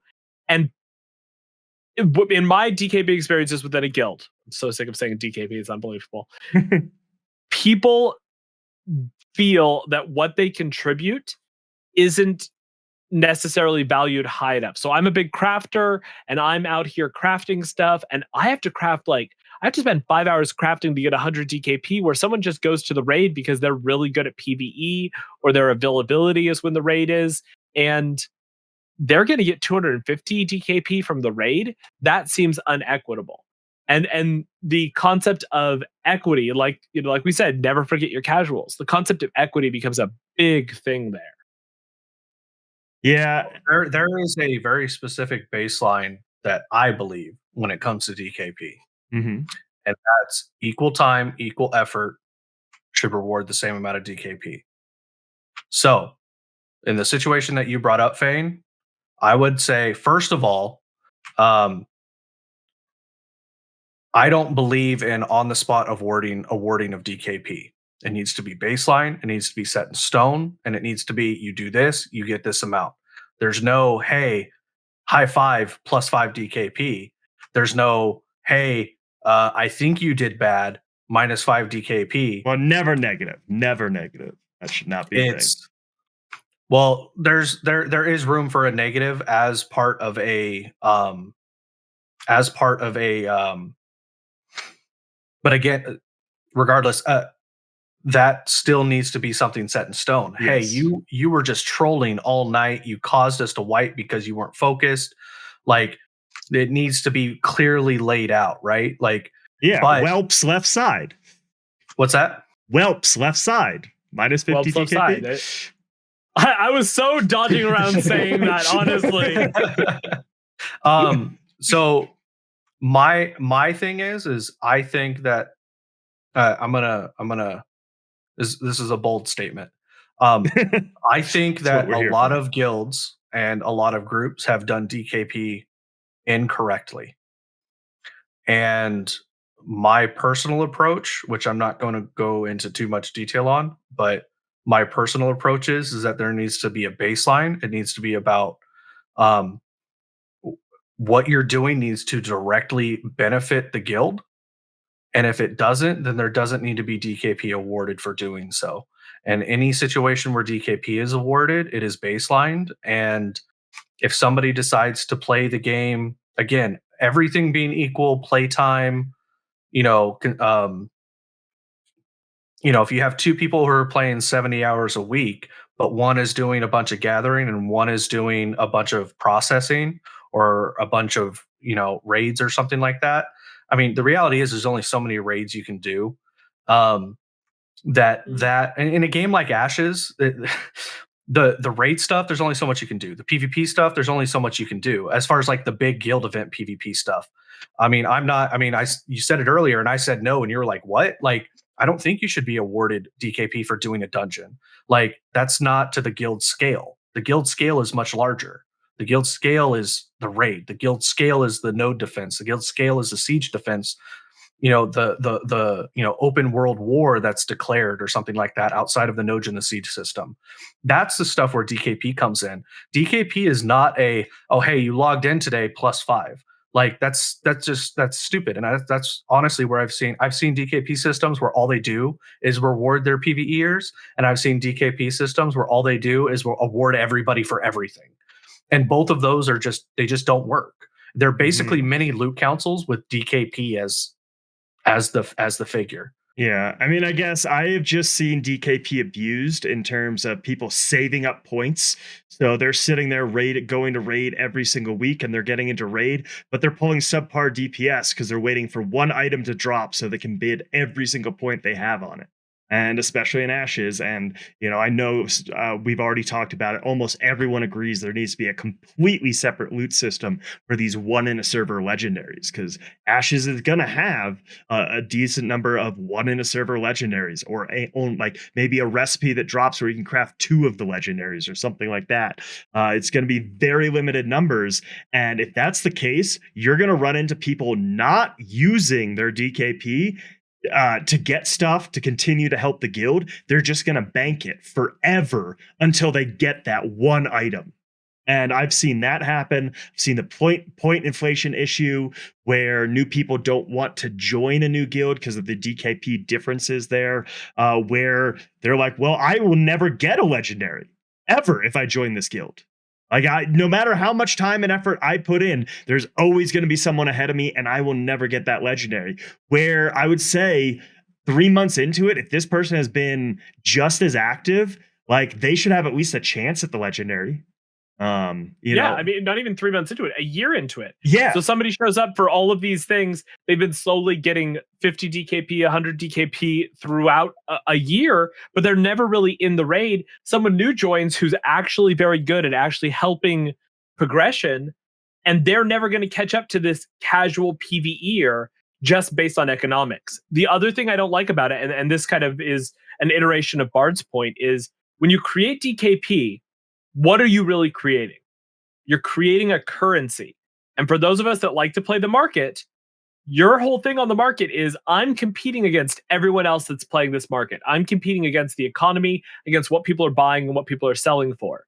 So you're now creating like the potential for conflict within the guild itself, because it's my DKP versus your DKP. How much of the market do I control? Do I use all my DKP? And then, essentially, if I had 20% of the DKP in the guild, I could use all of my points, and now auctions are much more reasonable. But if I hoard it, everyone has to bid really, really high because there's always that fear that Fane can just come out and drop the hammer for 1,500. Well, that's the other question too. You have to figure out is how do you spend DKP? Is it a bidding system? Is it highest DKP that wants it? Just a certain amount of DKP comes out. There's so many DKP systems out there. Almost everyone I have been a part of is a bidding system, but because that does help, get things down lower at times. I've also done an EPGP system where you have like point degradation over time, and that's just weird. And I don't know. Yeah, just feels bad in my opinion. So, well, let's talk about the other side of the coin then. Let's talk about Loot Council for a second. In Ashes, I think Loot Council is going to be treated very differently. I think that where in other games it was who can benefit the most from X piece of loot, and it was decided by a group of people within the raid, maybe 5 leadership members that are in the raid. Now we're talking about putting this legendary stuff, and this is what I think that should happen. You put these legendary materials into the guild bank. When you have enough, you say, listen, we've got 20 dragon scales. So we can craft 1 amazing sword for our highest DPS, or we can craft 3 really good shields for our tank and 2 other players, and figuring out exactly how to take these resources now that it's not straight items, now that it is a material gathering thing. How do we best use these materials for our overall good? Like, do we gear that rogue first? Well, it's a rogue. He needs 2 daggers, but the ranger over here, he only needs 1 bow, and the 2 daggers definitely cost more than the 1 bow. So maybe the ranger needs to be brought up. We need to raise the floor instead of just raising the ceiling with the rogue. Yeah, and I think it's another interesting thing that Ashes is going to be very different from a lot of loot in other games because nothing binds, right? So there's definitely going to be that funneling aspect. If you put all the resources you get on guild event nights into the bank, you're going to be able, and you funnel to a crafter to get them to the highest level. You're going to be able to get gear made a lot faster and progress the guild a lot faster than if it's just everyone gets a chance to roll on it. It's randomly distributed. Whatever's happening, basically, everyone has an equal chance at that loot, and then you have to figure out. Then you spend a bunch of time trying to sell it or trade for the loot you actually need, and that's wasting time that you could be out farming and doing stuff that actually progresses you. So that's the other interesting aspect, is how do you actually handle loot? So going back to what Super said about how a dungeon run isn't necessarily contributing to the guild, well, it depends how you set up your guild, right? If you have like officially guild sponsored runs, yes, you can go out and do your own run if you just want to get your own stuff. But you can also set it up where, yes, everything we're doing for these, 3 hours a night goes into the guild bank. We're recording everyone, and then we're funneling to make sure we're getting the absolute best thing out of this loot and then distributing it back to the guild. So, in my mind, it really depends on how you're setting up your guild and how you want to structure loot, like a bunch of loot that is not bound. As I said, it's very inefficient to just hand out loot randomly and then have people then go sell and try to trade it. And keep in mind, there's the geographical issue where you might be able to sell this thing across the world for like 5 million gold, but right here it's only worth 500,000. And then you have to worry about doing that versus, if you just funnel it all together, you make big guild runs across the world when you have a bunch of stuff, banked up, that kind of stuff. It'll make a very drastic difference. And the guilds that are funneling and doing it, like figuring out and basically, putting the resources the guild gains to the most effective use possible, is definitely going to excel over the other guilds. Now, whether they can structure and last long enough and not fracture after that, that's another issue too. So, question about, because I have a perception on how gear will be acquired that through the way that you guys are talking about it doesn't line up. And so I want to ask this basic question. How much of the gear at the high end that you are wearing do you think will come from drops versus crafted? I think 95% from crafted. 95% crafted. Steve, I believe Steven has said that it's going to be roughly 90% from crafted. Yeah. Okay, and I'm just making sure because that's the impression that I'm working under, because the situation that you're talking about, Bard, in a system where it's, first of all, if it's loot counseled, that is just riddled with favoritism. Yes, there's I have been a part of really good loot councils that I thought distributed fairly and justly. I will tell you that is rare. That is beyond rare. But to specifically what you're saying about like the items being, distributed, or, oh, this item drops, it sells for this much over here. Okay, if it sells for that much over there, then, that might bring up a conversation of, do we give this within, a loot council type system, that brings up the conversation of, do we give this to somebody or do we give it to the guild? And I think that the answer is always when I say give it to the guild, I mean go sell it for that 10 times amount. I feel like in a loot council system, the answer is always, oh well, let's go sell it for the 5 million gold versus giving it to another member within the guild. Again, and that's going and getting the 5 million gold is just continuing to increase the high end of the guild, getting even higher. Whereas if that item could have been used by somebody in the guild, then now you're helping bring the bottom up as well. You're all growing as a guild together. A fully fleshed out, a fully inclusive DKP system where everybody kind of has a say. And when I say a say, I mean with their currency, as you said, Fane, they are able to get the things that maybe the primary raiders are unable to get, or that, if it's a one in a, that's a different thing. So. Okay, but then how can you spend your DKP to get loot if you're not in the raid? You always have to be at that raid where that rare item drops if that's what you need for your gear. Super saying not necessarily. And Ben, I know here's the part that I'm going to give Super some pushback on. The legendary recipe, we have enough magical feathers. Hold on, the magical bow. Real quick, stay out of the realm of the super rare and like 1 or 5 in a server situation. Because I think we all agree. A great epic. Let's take legendaries out. A great epic that multiple will drop over the course of time. Oh God, Super just had to one up me. Did you guys see that shit? That was not only did it deliver, but she made it. What? Oh, where's my significant other? I'm so lonely. Hey, just Guys, hit up Bard in the DMs on Instagram. Yeah, Please. yeah. The 80% of ladies that will make up this guild. Yeah. Single. But okay, so an item drops. Super. And we're gonna, for all intents and purposes, let's call it a bow. And rangers are gonna use bows on the whole. So now you're a ranger, super, and you've got 9,000 DKP. And that bow would really help you out. It would get you up to like, it's outside of a legendary, your best in slot bow. Now I'm sitting here and I'm a crafter and I don't really go to the raids. I don't really even do that much PvP. I just help the guild out by funneling a lot of materials. And I've got 11,000 DKP and I can outbid you for that item.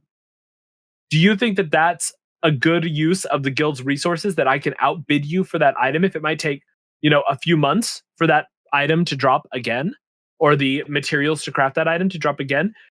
Because it's not going to help the raid. It's not going to help the people that are actually looking to do damage on a day-by-day basis. It's going to help me, and I'm just out here mining ore, chopping wood, fishing, whatever that may be. I think the other side that you're not taking into account is how many items did I get over that person because of the increased DKP earned versus what they were doing. So they might have taken that bow from me, but how many items did I potentially take from them because I'm more consistent, I'm online more, I've been spending my DKP on these other items that I've been able to get. Yeah, I might have lost out on that bow and it might have been a decent upgrade for me. But if you're looking at the grand scheme, you're taking a step back and looking at it, and I might have gotten 10 items to that one bow. But so, maybe. Yeah. And maybe, but not necessarily. And it's wasted. I feel like that bow on some level is wasted on them in the same way that gear that's better for PvP would be wasted on someone who's not a PvPer. From a what I'm noticing the more and more we talk about this is I think it comes down to some philosophical differences. I'll get into mine in a second. From a communal aspect, I would be okay with that. Yeah, and so I understand what you're saying, and I do agree to some point that yes, they've put in a lot of effort for the guild. If this is what they want, this is how they want to be rewarded, they should be allowed to do that. However, in my opinion, from someone who does want to carry some weight as a guild in this game, I think there is a difference between progression pushes and every day, okay, the meta's kind of been established. A lot of people have gear now versus, hey, we're competing with everyone else right now. Like right on launch, I want a funnel system. I want the gear going to the person who's going to use it most effective.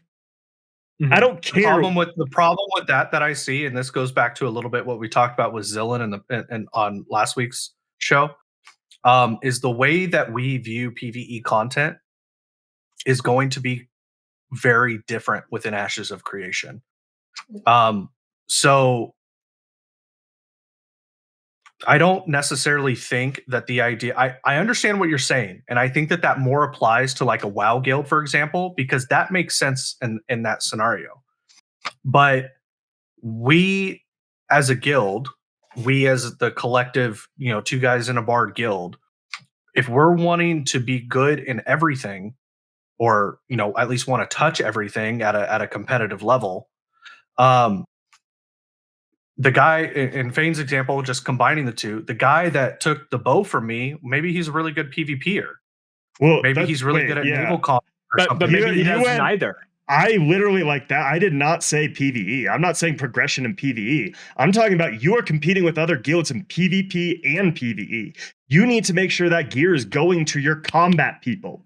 You're not giving that, super awesome epic weapon to your crafter who's out there crafting all day. And you want to make sure they're rewarded. But how much effort and work are they putting in to ensure that you have a good baseline of gear before those items? As I said, and that's a lot. Yeah, a lot. But they're not. But the benefit. So shouldn't they be thrown? Shouldn't they be thrown a bone every now and then. you did. Like, I don't You think did. I said You it. did. So super. You cut in before I could finish what I was saying. So what I was saying is, I think there's a difference between progression times where it really does matter because you are literally directly opposing other people who are progressing, and you need to get ahead of them. And then there's the time where it comes to a stabilization, and that's the time to start rewarding the person who put in all that effort on the back end to make sure your guild ended up ahead of the other people. So I think when you're talking about a system like this, you literally need two separate systems. One is new expansion, new push, time to go. We all have to understand what's best for the guild is what we need to do. And then there's a time, okay, like you guys all have put in a lot of effort. Now it's time to say, hey, what do you want back from the guild? Do you want this? Do you want this awesome item? Okay, we'll do whatever it takes to go make sure you get that item. And so, yeah, I guess. Yeah, go ahead. I don't disagree with what you're saying, and I am not going to go into detail. But within my idea, again, this is a weird space because I mean, you guys know, and the people in Virtue know, but I am working on the iteration of DKP within Virtue. It's not approved. It's not anything set in stone. But there are some things that I don't want to just publicly share. Yeah. And that, I mean, again, I come from the same mindset. I mean, remember, I have been a sweaty hardcore gamer more than I have been a casual. And so when I think about a lot of these things, it's like, okay, how do we make sure? So when I say I understand, I 100% understand. And I do have a solution.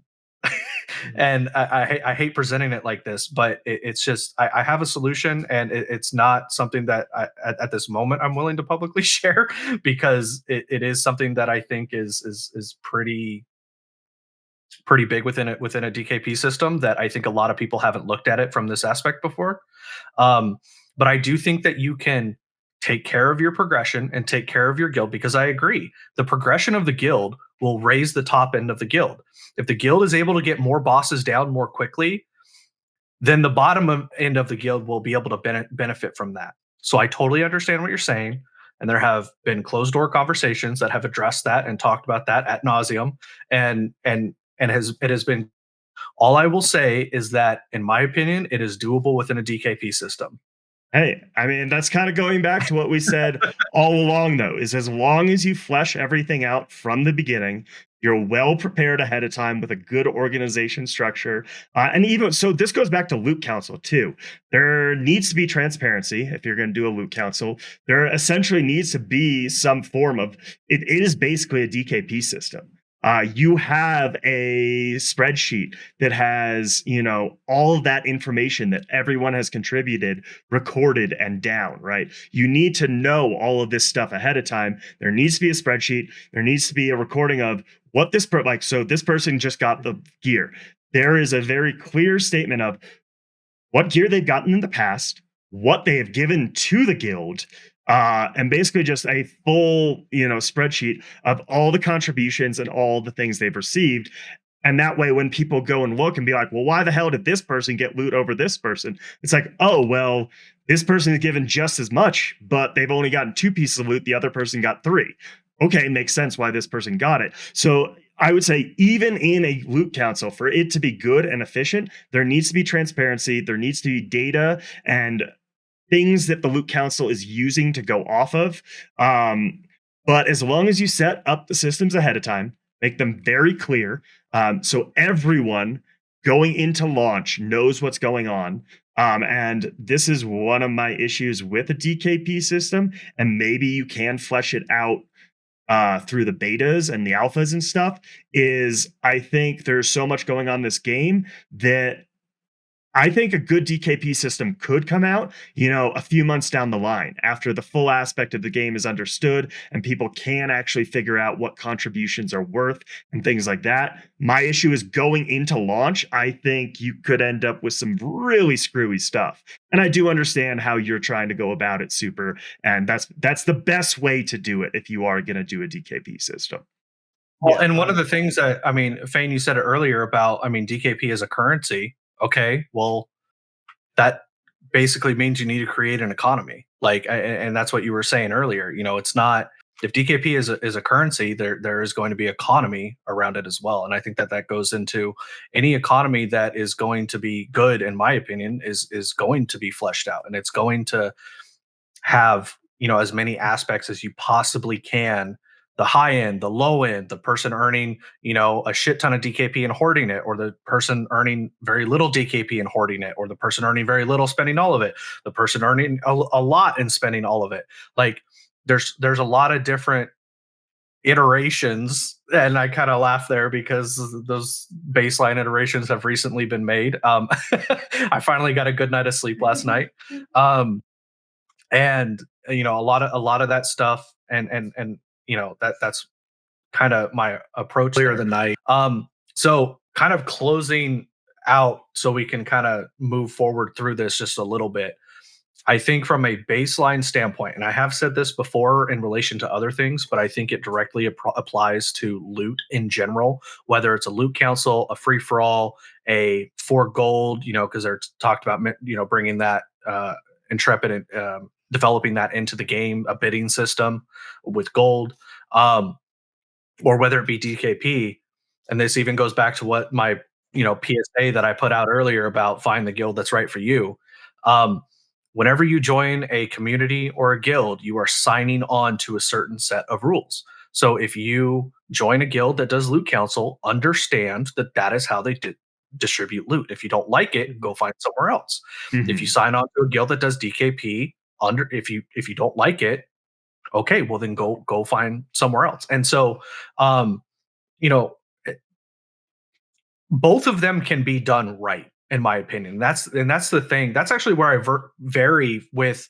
I mean, I'm gonna call him out by name here real quick. That's where I vary from Grumpy here a little bit. I mean, he is hardcore DKP. He doesn't want to be a part of any kind of loot council system because he's seen the way it goes. Shut the fuck up, Grumpy.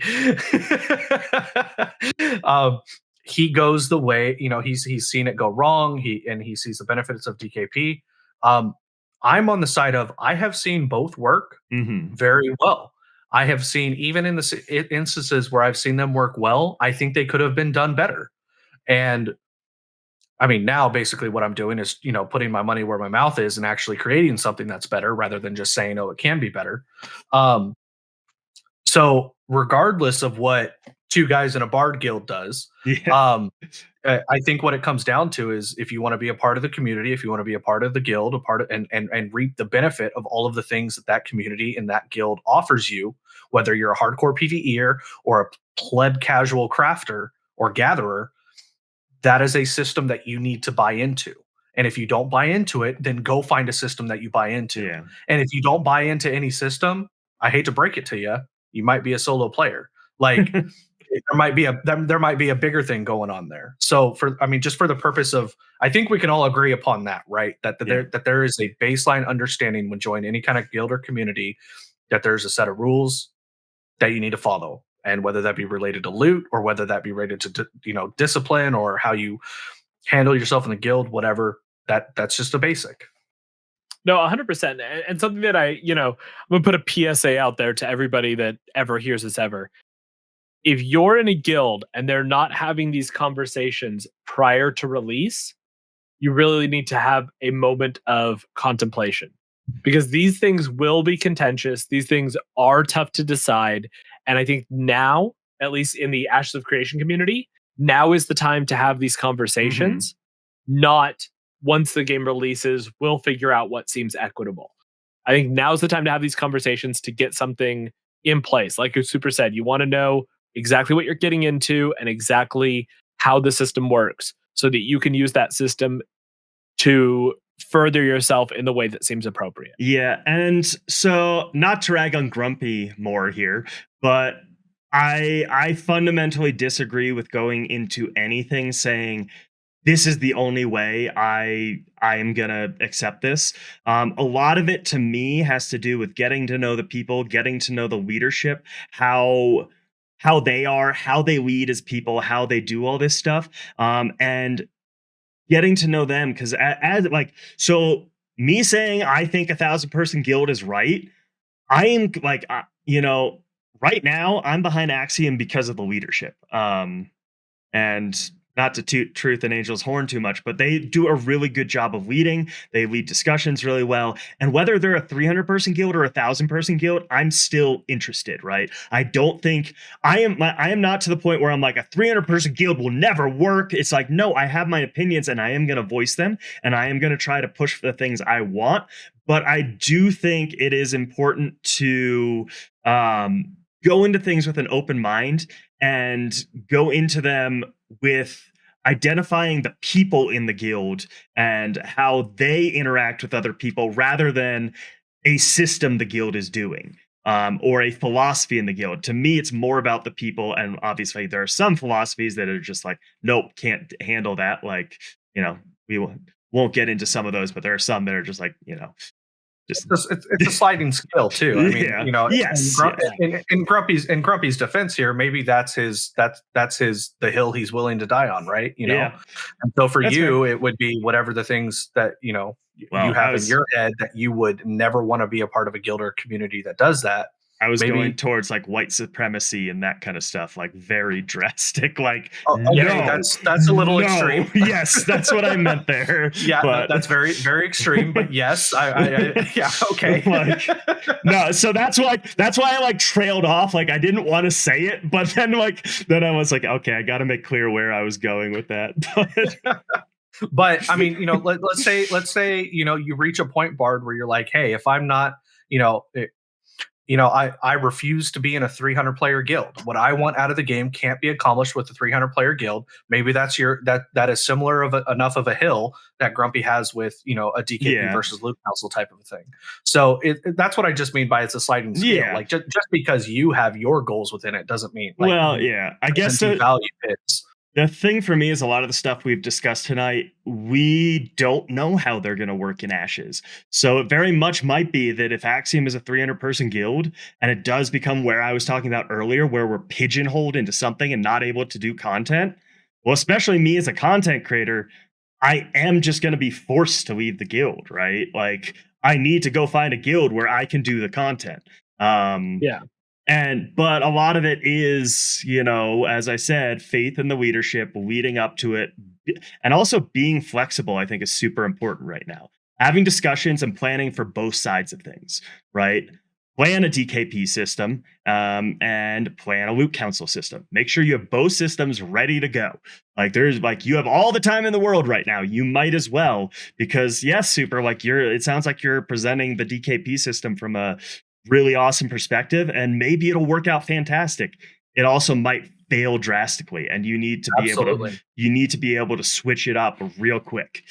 So and exactly what you're saying from the guild side, if what I present is the go-to solution, no matter what, even if it's and I guess speaking directly because there's a couple of them in here, if what even if what I propose looks really awesome, really great, it looks like that's the direction, that we're going to go, have a backup. I am of that mindset with everything in life. Like it's, not everything. There's some things that you're just 100% in on and you deal with the consequences afterwards. But, Pokemon cards. When it comes to like, no, my backup's Yu-Gi-Oh. No, okay. You'll make more money on Yu-Gi-Oh, right? But have that backup in place. And the thing is, though, from my perspective and my looking at it, I think it takes a lot more work to do a good DKP system than it does to have a good loot council system. And so I feel like having a good loot council system can just kind of be whipped up in a week. Well, whereas having a DKP system takes a long fucking time. Yeah, what I would interject is in a game like Ashes, I think, yes, absolutely. A WoW DKP system can honestly be somewhat straightforward. That's one of the 8-hour conversations, not correct, not 30. Yeah. So what I would say is we're coming to our time here. I think the biggest thing to take away from this is we spent 2 hours discussing a guild and we got fucking nowhere. So the point is, if you're looking for a guild, when you're looking for a guild, make sure that you're going to a guild who understands all of these things and has already put in a lot of groundwork. Because this is, to do a guild successfully in Ashes of Creation is hundreds, thousands, 10,000s of hours of work, figuring things out, feeling out the community, and all of that. That is my biggest takeaway from today. Because, yeah. What do you guys have for final thoughts before we call it here? Final thought is Ashes of Creation is a game where you're going to need to have a guild. To be successful in this game, you're going to need to have a guild. Find yourself a good quality guild. There's plenty of them over on the forums. And right now is the time to guild shop. Get in, be open and honest with the guild. Say, I'm looking for a guild. What are you guys about? Everyone's happy to talk to you in multiple different guilds. Find the one that fits for you. Don't ever feel pressured into joining someone else's. Find the one that fits for you, make it your home, and get involved now, because now is the time that you can help shape these guilds. Absolutely. I mean, 100% echo everything that Fane said there. The main thing that I want to reiterate upon, and then one addition to, is ask questions. Don't just join a guild and think of it like your typical, theme park MMORPG and just go like, yeah. A good guild in Ashes of Creation will be a massive return on investment. If you look for something now and you find a place to call home now, and I'm not saying you have to, but this is just a benefit of doing it early. The return on investment will be huge. And finding a place that you click with, the people you click with, and I think I can speak for all of us here and say, whether that's Axiom, whether that's Virtue, whether that's Legacy, I think generally speaking, most of guild leadership in any of these guilds right now are going to say, find a home that's right for you. Because reality is the game's not out yet. We don't need to just recruit, any guild doesn't necessarily need to recruit the best player in the game. Right now, a lot of guilds are building their core. And so if you can be a part of that core and help, maybe their direction on loot isn't exactly what you want it to be. Okay, get involved, get in there, be a part of it, speak up, and don't, this early in a game being released, don't just accept what is. If you see something that can be better, say something. And if the leadership isn't open to receiving that feedback and you want to give that feedback, hey, that might not be the guild for you. So, and I'm projecting a little bit, but my focus has gone from find the super hardcore sweaty guild to find a good community, a good group of people that I could see not only playing Ashes with, but many games in the future.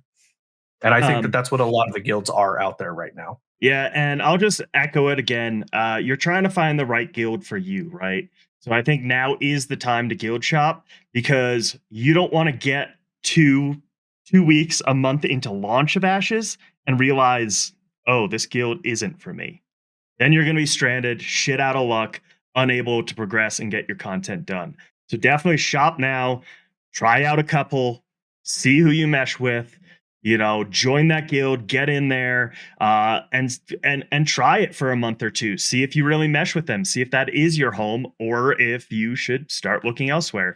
And I don't think any guild, or maybe some will, but most guilds aren't going to be upset if you come in, do a trial for a month or two, and then say, hey, this just isn't my style. I'm going to go elsewhere.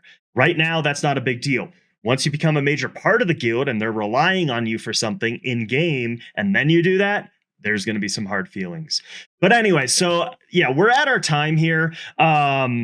Obviously, we could keep talking forever, and we are going to do a little bit more talking. We always jump into my Discord after stream, and we hang out and chat for A little bit. We'll have a 5-minute rundown of our own stream in the private channel, and then we'll hop up there. But we encourage all of you to come join us. We love to talk. We'll talk for anywhere from half an hour to 3 more hours because it all depends. It's happened. It's happened 3 hours later. But yeah, we encourage you to come in, voice your opinions. We love to hang out and chat with all of you. Also, we'll go ahead and do outros. Fane, where can we find you? And I'll give you a shout out here. Guys, you can go to itsfane.com. All my socials are there. Be sure to follow me on Twitch. I'm going to throw a little self plug here. On July or August, what month are we in? July 9th, when the NDA lifts, I am planning on trying to set the world record for the longest Ashes of Creation stream. I want to see if I can go the full 72 hours that the NDA is lifted live on Twitch. I may end up sleeping on the floor, but I'm not sure. Itsfane.com. And Super, where can we find you? Super TCG. It'll be shout out and channel here, or you can just click on my name anywhere. Bard and I actually have a pack battle going on this Friday. We're going to be opening up some Pokemon cards, and we're going to see. We haven't completely narrowed down what the bet is, but we've tossed around gifted subs and different stuff like that. So stop by, having fun. We're going to be having a drinking game associated with it as well. So, 2 bearded drunk guys opening up Pokemon cards. That's how like can you go wrong? That's like that's like a Pornhub title if I ever heard one. That's a nerdgasm right there. So yeah, come stop by. I do Pokemon pack breaks every Friday, and then as with Fane, not the 72-hour stream, but once the visual NDA drops, I know all 3 of us are going to be streaming. So make sure you follow all of us. And last shout out, please go follow the 2 Guys in a Bard YouTube. We are basically correct me if I'm wrong. We basically decided to just kind of dump the content that we have right now. So we have snippets of conversations. We have, anywhere from 10 to 20-minute conversations, and then the full show as well. So make sure you go over, drop a subscribe, talk with us in the comments, and yeah, back to you, Bart. So you're on my channel. You can find me here. I'm also on Twitter, on YouTube, same name, all that. Just echoing what Super said. If you enjoyed tonight's content, drop me a follow so you're notified every time we go live. My Discord keeps up to date. It posts every single time Super goes live, every single time Fane goes live. My Discord is an amalgamation. Everyone I support and has supported me back. The channel is just let you know when they're going live if you want to go there and hang out. And as I said, we'll be chatting in Discord soon here. But yeah, we're really trying to get the 2 Guys in a Bard YouTube channel off the ground. It takes a little bit to get it up, but yeah, what we're going to be getting all of our content. Another dick joke. We're going to get caught up on all the content, and then I think what we'll be doing is posting the full episode the following day, and then we're doing clips. So we're doing anywhere from 5 to, one of them was 20 minutes, but we're going to try to keep it 5 to 10 minute clips of just good things that went on during the show. And that way, if you missed a show, you don't have a lot of time, you don't want to spend 2 hours just listening to us, you can just get a rundown of some of the cool stuff that was said, some of the fun times. But anyway, thank you guys so much. I'm not seeing anyone that I want to raid tonight, so we're just going to kind of call it quits for the stream. But I appreciate all of you guys hanging out. And as I said, we'll be up in the public channel of my Discord in, about 5 minutes here. And Tavern, I saw you in chat. Come chat with us. I just want to catch up with you. It's been so long. We want to say hi. Yeah. But anyway, thanks all. Wizzy, I will get the doggo the treat in just a second here. So thank you. See you all. Much love. Later, guys.